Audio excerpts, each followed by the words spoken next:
Oke, Assalamualaikum warahmatullahi wabarakatuh. Selamat sore, Shalom, Om Swastiastu, Namo Buddhaya, salam kebajikan untuk kita semua.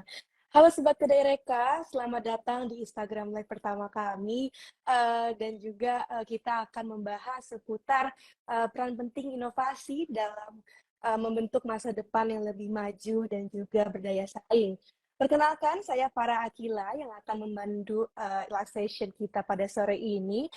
Seperti yang saya sudah mention sebelumnya, ini merupakan Instagram Live perdana nih dari Kedai Reka. Oleh karena itu, Kedai Reka juga tentunya menghadirkan narasumber yang spesial di Instagram Live perdana kami. Mari kita sambut narasumber inspiratif kita, Mas Pero Feriska, selaku Eksekutif Direktur dari Pijar Foundation. Selamat sore, Mas Pero. Selamat sore, suaraku jelas nggak ya? Iya, jelas Mas, jelas Oke, sekali. sip. Oke, selamat Aku sore Mas Vero. panggilnya apa Gimana nih nih Mas? namanya nih? Ah, boleh Farah aja. Farah aja, oke. Oke, gimana nih Mas kabarnya Mas Vero sekarang? Kesibukannya lagi ngapain? Kabarnya baik, sibukannya banyak banget. Mm-mm. Kita di Pijar lagi growing lumayan kencang, lumayan rapid ya. Dan Yes. tentunya grogi karena ini IG live pertamanya ke Dereka, jadi pressure on me harus bagus banget. Oke, oke. Pada kesempatan kali ini, Mas, saya nih mau ngobrol-ngobrol nih sama Mas Vero juga selaku Eksekutif Director dari Pijar Foundation. Mungkin sebelumnya kita boleh ya, Mas, berkenalan sedikit nih tentang Pijar Foundation itu sendiri. Mungkin Mas Vero boleh menjelaskan Pijar Foundation itu apa dan juga terinspirasi dari apa pembentukan Pijar Foundation ini. Thank you Mbak Farah. Jadi Pijar Foundation itu kita filantropi. Jadi kita non-profit, kita yayasan. Dan misinya sebetulnya adalah kita ngelihat bahwa Indonesia ini lagi momentumnya bagus banget ya. Kita pengen jadi negara maju. Definisinya apa sih? Simpelnya adalah pendapatan kita tahun ini dibandingkan mungkin 10 tahun ke depan itu berkali lipat, 4, 5, 6 kali lipat. Ya, jadi kalau sekarang gaji-gaji anak fresh grade itu misalnya 10 juta, ya gimana dengan negara maju kita jadi gaji fresh grade itu 60 juta. Sesimpel itu. Tapi Oke, kan untuk menuju ke right. sana ada syaratnya nih, ya. Ada 3. Yang Yes. pertama adalah talentanya harus siap dulu dong. Artinya kita harus Betul. bisa menguasai skill abad 21. Yang kedua adalah ya inovasi harus berasal dari anak bangsa sendiri. Nah, aku senang banget sebenarnya dengan Kedereka ini. Aku kenal Mas Maher dan apa yang dilakukan Kedereka luar biasa. Itu benar-benar mengempower anak-anak bangsa untuk bisa riset dan risetnya itu dihilirisasi. Itu inovasi. Tapi yang Right. ketiga yang lebih penting juga adalah kebijakan publiknya. Jadi kalau kita punya talenta yang bagus, kita punya inovasi yang cutting edge atau yang maju, tetapi kalau public policy nggak siap, ya itu juga nggak akan jalan. Jadi public policy harus mendukung inovasi dan people untuk menciptakan perubahan. Nah, Oke. kita paham bahwa Right. 3 itu harus seiring sejalan. Itulah yang dilakukan Pijar Foundation. Kita fokus di pengembangan talenta, inovasi, inkubasi, dan juga kebijakan publik. Kita advokasi pemerintah pusat dan daerah. Itu yang kita lakukan. Oke. Alright, berarti kalau dari yang saya dengar tadi, Pija Foundation ini emang uh, utamanya itu berinovasi ya Mas, karena yang tadi Mas Vero bilang itu inovasi itu berasal dari anak bangsa dan juga kita harus bersama-sama berkolaborasi, bekerja sama untuk bisa adanya inovasi tersebut ya Mas. Oke, menurut yang saya ketahui nih Mas ya, dari data Indeks Inovasi Global itu sendiri, Indonesia kini udah naik nih Mas ke peringkat 75 dari 132 negara. Nah, tentunya dari 75 tersebut kita harus tetap berusaha, bermimpi juga dan berupaya juga agar ini lebih berkembang lagi sehingga mungkin bisa mencapai peringkat 20 ataupun even peringkat 10. Nah, menurut pendapat Mas Vero nih, gimana nih terhadap pernyataan tersebut? Menurut Mas Vero, apakah mungkin Indonesia bisa mencapai peringkat 20 atau even 10 besar tersebut? Kalau menurut saya sih namanya target harusnya peringkat 1 ya, namanya target ya. Tapi kan untuk menuju Betul. peringkat 1, kita harus dari peringkat 70 naik ke Mm. peringkat 50, naik peringkat 40, habis itu ke 20 dan seterusnya. Syaratnya apa sih? Yang pertama tuh talenta, Mbak. Jadi satu hal adalah talenta kita kan kalau zaman saya sekolah dulu tuh terbiasa untuk disuruh ngapalin, menerima fakta udah terima aja. Padahal kalau kita lihat talenta-talenta yang akan maju di abad 21 ini atau di masa depan adalah orang-orang yang punya critical thinking. Nah, kita itu belum dibiasakan nih untuk melakukan critical thinking dan reasoning. Jadi kalau kita ingatlah zaman kita SMA, SMP gitu, kita Mm-mm. ikut bimbel, pokoknya Yes. kalau ketemu persoalan ini, rumusnya ini, ketemu Iya. ini, rumus cepatnya ini, ya kan? Kita tuh Betul, diajarin betul. buat kalau gini gitu, kalau gini gitu, kalau Ya. gini gitu. Padahal kan dunia makin kompleks ya. Kita harus bisa nalar sendiri. Nah, kalau kita nggak bisa ngenalar, kita nggak akan bisa memahami masalahnya. Kalau kita nggak bisa Yes. memahami masalahnya, kita nggak bisa memahami solusinya. Kalau nggak ngerti Right. solusi, gimana mau bikin inovasi? Jadi yang Iya. pertama tuh talenta, dan yang penting adalah kita bisa nalar gitu. Dan aku Hmm. ngerasa bahwa eh, dengan Merdeka Belajar yang diterapkan oleh Mas Menteri, I think we are on the right track karena memang harusnya siswa atau mahasiswa itu dibebaskan untuk belajar dari manapun, dimanapun, dan oleh siapapun gitu. Iya. Yang kedua Oke. adalah tentunya inovasi, akses menurut saya. Akses maksudnya gini, bahwa kadang Indonesia ini tidak kekurangan talenta-talenta bagus yang punya inisiatif yang bagus, tetapi tidak punya akses permodalan, akses pasar, akses terhadap mentor, dan akses terhadap perlindungan terhadap intellectual property. Nah, kalau kita nggak punya akses, gimana kita mau menciptakan sesuatu? Nah, mungkin ada Hmm. peran Kedereka juga nih di sini untuk meningkatkan sebetulnya indeks inovasi tadi. Karena Yes. Kedereka kan yang dilakukan adalah mencari riset dari kampus, diberikan akses, dan aksesnya nggak main-main loh, nggak cuma pendanaan, tetapi juga ada akses kepada pemain di industri kan. Artinya Yes. ini yang sebetulnya kita bilang pentahelix lah, triple helix, apapun namanya itu, tetapi udah nggak Yes. konsep lagi. Kedereka sudah melakukan itu. Dan yang ketiga adalah lingkungan yang mendukung. Jadi ekosistemnya harus apa ya, harus memang siap. Nah, Silicon Valley misalnya, kalau kita misalnya teman-teman yang nonton di sini pernah ke Silicon Valley, di sana itu mindset dan culture-nya itu sangat open minded. Kalau di kita itu Hmm. kan masih takut-takut mencoba hal yang baru ya. Kalau di sana ada Yes. sesuatu yang baru, mereka nggak takut, mereka coba dulu. Kita coba dulu yuk. Ada produk baru atau produk digital baru, ayo sign up dulu, kita lihat kayak gimana. Oh keren, mereka akan rekomen ke orang lain. Jadi kulturnya itu kultur yang sangat open terhadap hal-hal yang baru. Nah ini yang kita harus lakukan ya, supaya kita naik-naik kelas terus. Oke, berarti Mas, mungkin emang kalau kita bermimpi tuh emang harusnya jadi peringkat 1 ya Mas. Dan memang talenta itu harus ada, dan talenta itu emang memiliki critical thinking itu berarti memang menjadi aspek penting ya Mas, yang harus ditanam pada generasi muda saat ini. Oke, mungkin tadi Mas Vero sebut nih tentang akses ya Mas. Kita perlunya akses dan segala macam itu berarti memang akses itu perlu, dan resources itu juga perlu kan Mas untuk seorang melakukan inovasi gitu kan. Nah, mengingat nih Mas di Indonesia ini kan negaranya luas banget nih Mas, dengan 17.000 pulaunya dan penduduk yang hampir mendekati 280 juta orang. Nah, dari banyaknya ini tuh terdapat tantangan dari pemerataan pendidikan dan juga akses tersebut tadi Mas, karena kan masih banyaknya innovation gap gitu. Karena berdasarkan data dari Matching Fund yang merupakan salah satu program dari Kedereka, inovator-inovator yang ada itu cuma dari kampus-kampus besar saja. Nah, menurut Mas Vero sendiri, gimana sih Mas cara kita menghadapi innovation gap tersebut agar memang semuanya balance, semua resources balance gitu? Ya, tentunya ini bukan pekerjaan 1 bulan 2 bulan ya, ini Yes. pekerjaan bahkan bertahun-tahun dan kita harus konsisten terhadap pemerataan akses ini. Akses itu kan sebetulnya dimulai dari exposure, Yes. sebetulnya dimulai dari exposure. Orang tuh kadang nggak tahu dunia udah sampai mana, sehingga mereka menciptakan sesuatu yang mungkin udah ketinggalan 5 tahun, 10 tahun. Jadi menurut saya pertama exposure. Exposure ini bisa distimulasi dengan mungkin kita nggak perlu berpikir mungkin meratakan dalam konteks adalah semua fasilitas harus sama dulu, enggak. Tetapi Iya. kita harus Right. bangun exposure dan juga fear and hope-nya dulu. Gimana caranya? Acaranya bisa dengan misalnya kita pertukaran pelajar atau pertukaran pimpinan universitas, yang di ujung timur kita pertemukan dengan ujung barat, kemudian yang ujung timur kita pertemukan dengan yang di kota besar, yang di kota besar kita minta mereka untuk belusukan dan mengajar di kota kecil, dan seterusnya. Yes. Intinya adalah pemerataan itu mulai dulu dengan ngobrol sih kalau saya mikirnya ya. Nggak usah yang terlalu sophisticated atau complicated, tetapi ngobrol dulu. Caranya kita bikin forum-forum silaturahimnya, tetapi pertemukan orang-orang dengan latar belakang yang berbeda. Diaduk gitu Mbak. Jadi Mm-mm. jangan Mm-mm. orang misalnya dari kampus gede ketemu kampus gede lagi, ya nggak keangkat dong yang kampus lain. Jadi kampus Yes. besar bertemu dengan kampus yang lebih kecil, kota besar Oke. bertemu dengan kota yang lebih kecil.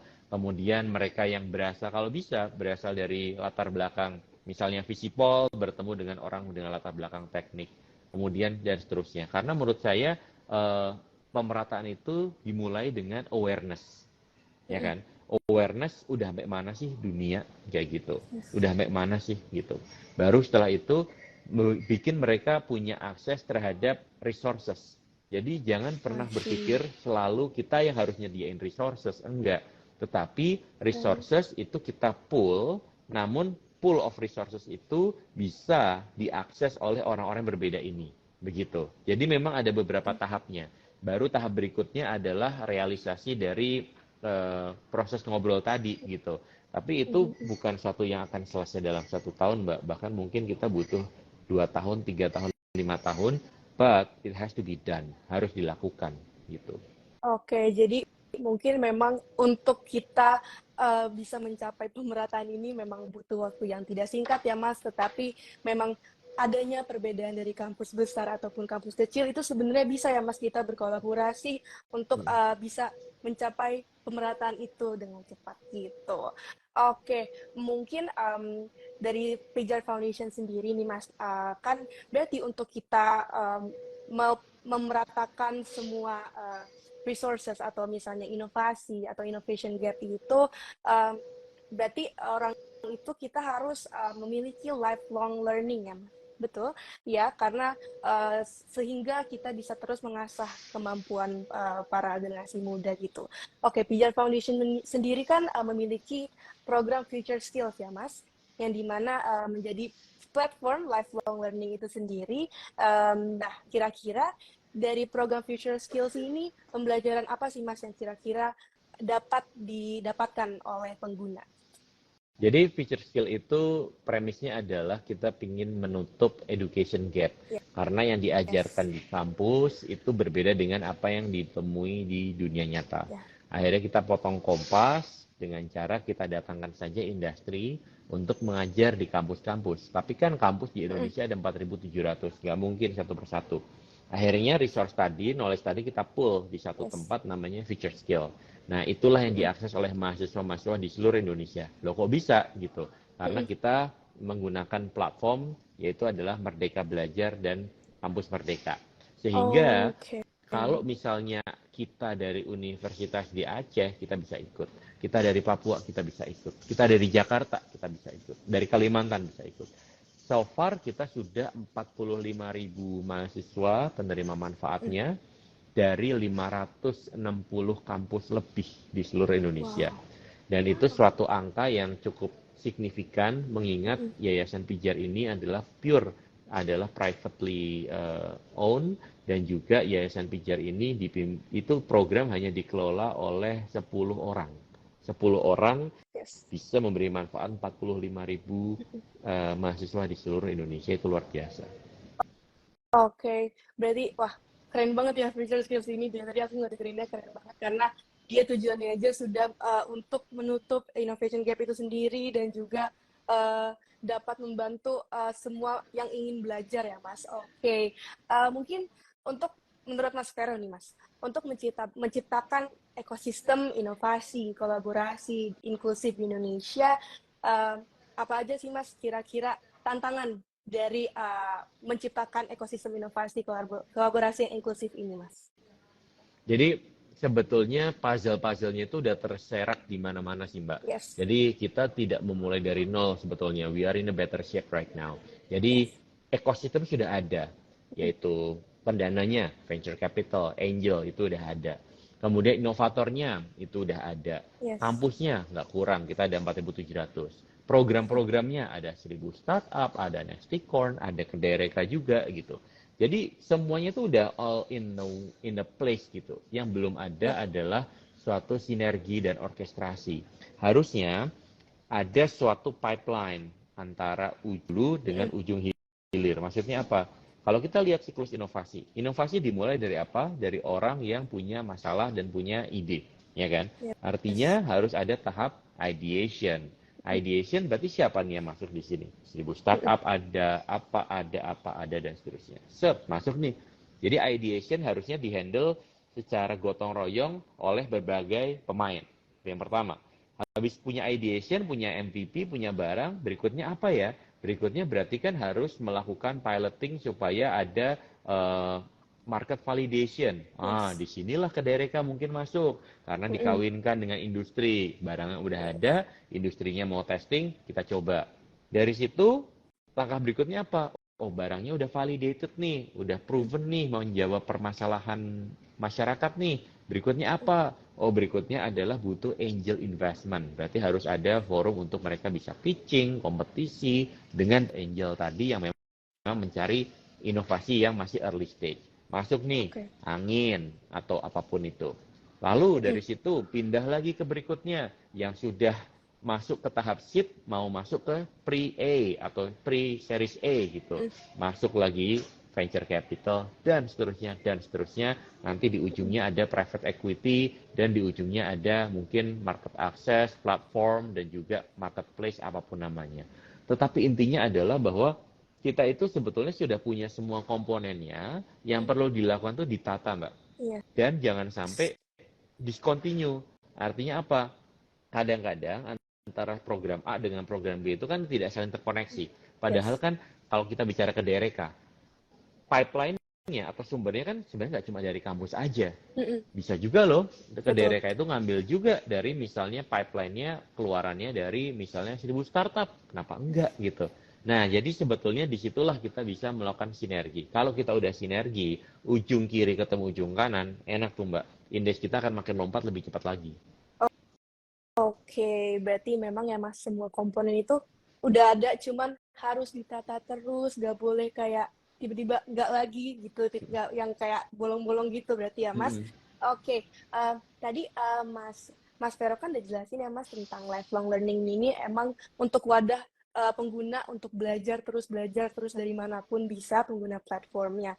Berarti kan dari Future Skills ini dia itu juga bisa membantu dalam meningkatkan kualitas manusia pada sekarang ini kan Mas. Nah, karena salah satu aset terpenting yang dimiliki oleh negara itu kan manusianya ya Mas. Jadi seringkali mungkin disebut sebagai human capital, dan menurut Mas Vero sendiri, gimana sih cara kita, aspek penting pertama yang harus dilakukan untuk meningkatkan kualitas human capital di Indonesia sehingga dapat membuka potensi-potensi akademisi dan inovator secara inklusif di semua wilayah Indonesia.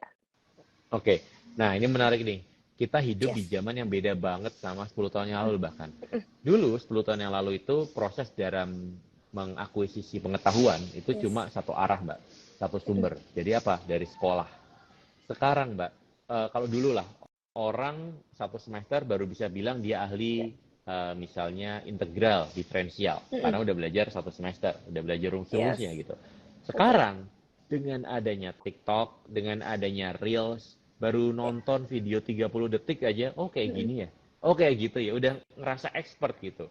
Ini bagus dan buruk, tapi saya lebih pingin lihat sisi bagusnya dulu, yaitu adalah artinya pengetahuan itu makin tersebar dan makin terpotong-potong pendek-pendek dan makin istilahnya bisa buat nyemil gitu. Nah, apa impactnya sih terhadap pengembangan talenta manusia? Ya cara kita belajar dan mengajar pun harus berbeda dong, gitu. Karena kita harus sadar bahwa siswa kita, mahasiswa kita, dan peserta didik kita tidak hanya belajar dari kelas, tetapi mereka belajar juga dari TikTok, belajar juga dari seminar, belajar juga dari lokakarya, workshop, apapun itu namanya. Artinya, disinilah sistem pendidikan yang konvensional dengan sistem pendidikan yang modern alternatif tadi harus saling connect. Artinya apa? Yang tradisional itu mengakui sistem-sistem baru ini, yang baru ini menghormati yang lama. Maksudnya gimana? Maksudnya contoh begini. Saat ini Pijar Foundation sedang bekerja sama dengan UGM mengembangkan gelanggang inovasi kreativitas misalnya. GIK itu adalah investasi yang luar biasa besar dari UGM. Karena kita tahu bahwa suatu saat bisa jadi universitas ini obsolete. Nah, sebelum obsolete, kita coba dulu eksperimen apa sih model pendidikan masa depan. Yang kita lakukan di GIK, kita bangun suatu space yang besar sekali. I think terbesar di Asia Tenggara, di mana di situ kita minta aja semua industri, baik itu venture capital apapun itu untuk datang ke kampus dan mengajar. Nah, kalau dulu cuma ngajar gitu kan namanya kursus ya Mbak Iya, ya, informal education. Nah, yes. sekarang enggak.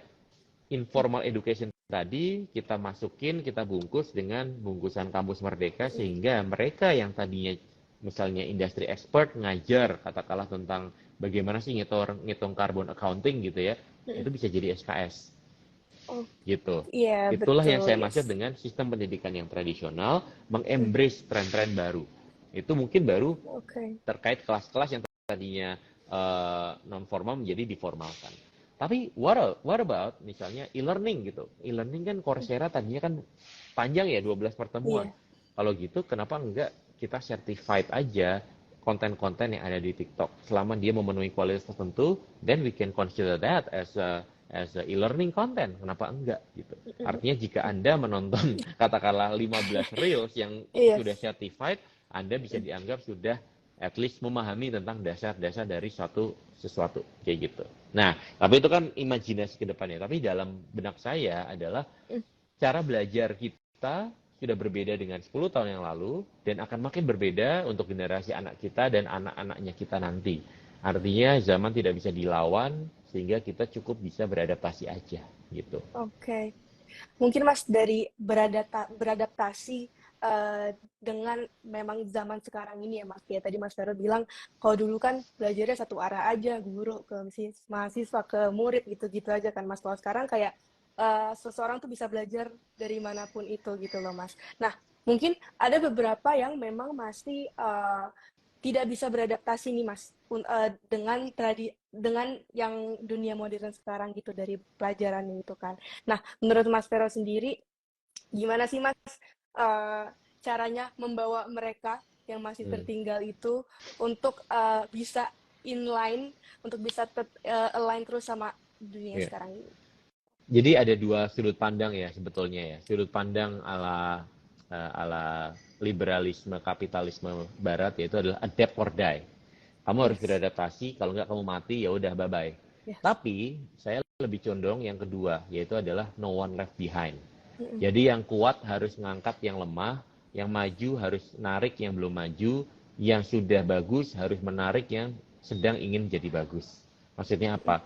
Maksudnya adalah di Indonesia ini tidak berlaku suatu metodologi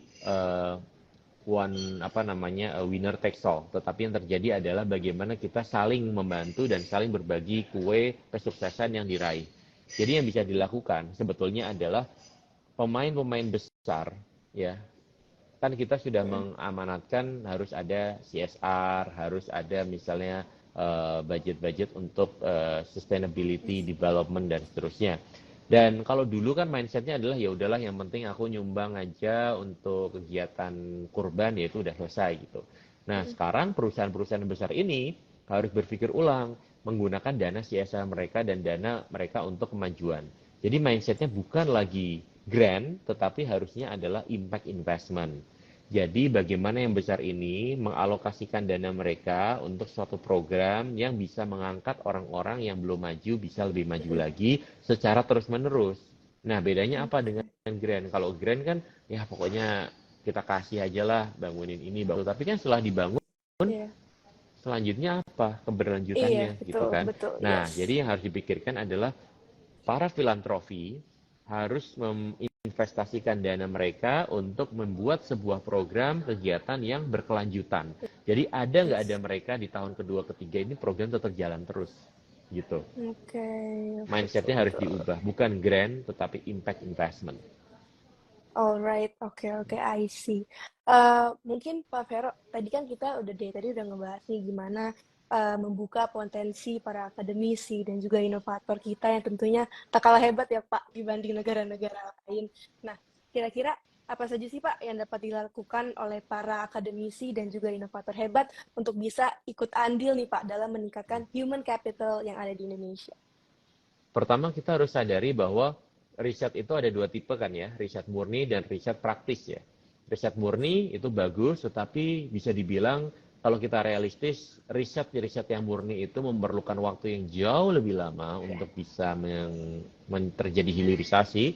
Dan kalau kita bicara riset murni, negara maju sudah jauh lebih maju. Contoh misalnya, riset murni. Di negara lain udah bikin tuh quantum computer. Ngapain kita riset tentang bikin quantum computer? Pakai aja. Iya. Di luar udah ada OpenAI, bikin ChatGPT udah sampai versi 4.0. Ngapain kita compete dengan OpenAI? Udah nggak mungkin. Ketinggalan kita. Artinya, kita harus masuk ke riset-riset yang praktis gitu untuk mengejar ketertinggalan kita. Nah, riset praktis ini mindsetnya adalah hilirisasi. Kenapa? Karena kalau kita bicara hilirisasi, setiap dolar yang kita istilahnya investasikan untuk riset akan menghasilkan bisa jadi $10, $20, $50 nilai ekonomi untuk ekosistem yang lebih besar lagi gitu. Nah, artinya adalah researcher ini harus mulai membuka diri bahwa riset yang baik, bukan riset yang mendapatkan hanya jurnal di indeks jurnal-jurnal terindeks A.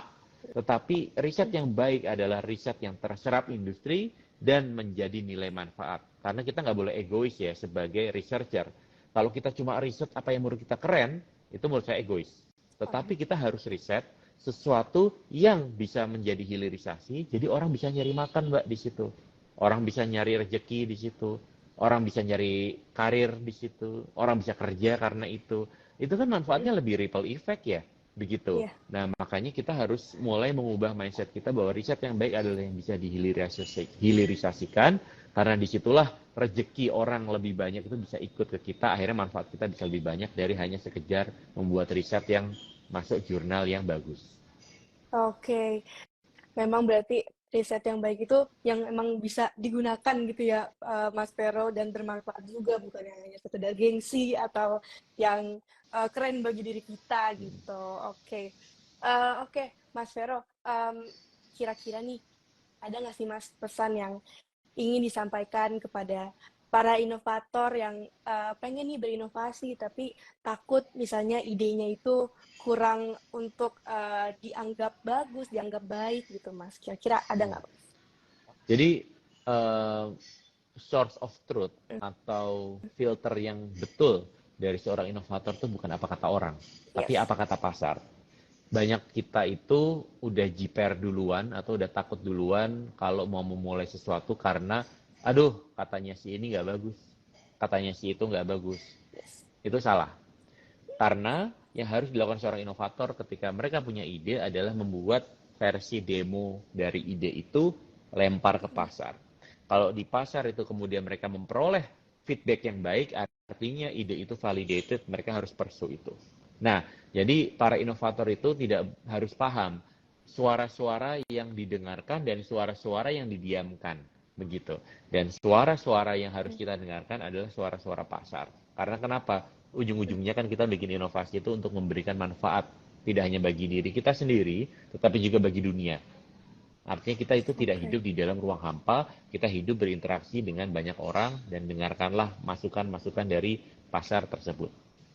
Oke, berarti emang ya para inovator itu harus paham betul akan pasar dan jangan sampai inovasinya itu yang termasuk yang didiamkan ya Mas ya gitu. Oke, mungkin cukup sih Mas ya kalau dari saya dan juga sobat-sobat Kedaireka. Terima kasih sekali lagi Mas Vero atas waktunya, insight-insight barunya juga. Saya sangat senang sekali bisa ngobrol dengan Mas Vero pada sore hari ini. Dan juga terima kasih pada sobat-sobat Kedaireka yang sudah mampir ke live Kedaireka bersama Pijar Foundation, bersama Mas Vero dari awal hingga akhir. Tidak terasa ya kita sudah sampai di penghujung acara. Sebelum menutup live session ini, saya Farah Akila memohon maaf yang sebesar-besarnya apabila ada tutur kata yang kurang berkenan di hati Bapak dan Ibu. Jika Sobat Kedai Reka ingin mengetahui informasi terupdate seputar Kedai Reka, silakan ikuti sosial media kami di Instagram @kedaireka_id, Twitter @kedaireka.id, dan LinkedIn kedaireka.id. Mas Vero, sekali lagi terima kasih ya Mas atas waktunya dan juga insight-insight barunya. Semoga kita bisa Terima bertemu kasih. lagi ya Mas di Ya, Instagram live selanjutnya nanti ya. gitu ya Mas. Oke. Dan Terima oh kasih ya ya, by Mas the way, Vero. sekalian Ya. sekalian cerita, nanti minggu depan kan Eh, Pijar Foundation dan Kedai Reka Kemendikbud kita bakal ada acara nih di Auditorium Goto. Jadi mungkin sekalian kita ngundang-ngundang teman-teman yang mau datang, boleh banget Yes. tuh. Karena kabarnya Oke. kayaknya CEO Goto juga mau ikut sama kita. Wih. Jadi kita seru-seruan bareng. Oke, keren ya Mas. Nanti bakal ada orang-orang keren juga di sana. Mungkin sobat-sobat Kedai Reka yang memang ingin menghadiri acara tersebut, boleh banget ya. Oke, sampai bertemu ya Mas. Mas, terima kasih sekali lagi Mas Vero atas waktunya. Thank you semua. Selamat sore ya Mari. Mas. Iya.